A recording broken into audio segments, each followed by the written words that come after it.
an oversupply issue at all with the number of apartments coming on in Sydney and Melbourne over the next 5 or 10 years? Well, look, our data shows there's still an undersupply of housing in Sydney, around about 50,000 homes undersupplied at the moment. Different story in Melbourne.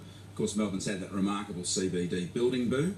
The question is whether that's a unique market, isolated within itself, and won't affect other parts of the local housing market down there. But there's clearly oversupply in that CBD market in Melbourne. Prices are falling now, but whether it affects other parts of the market is questionable.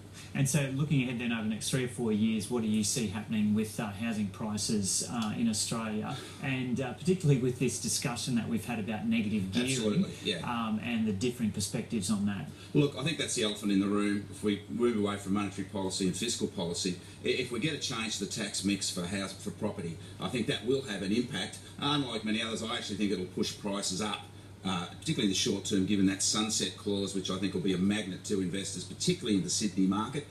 So I think that certainly has the potential to cause a disruption, a short-term disruption, particularly to the Sydney housing market with significantly higher prices until that cut-off point. Okay, Andrew Wilson, thanks for coming.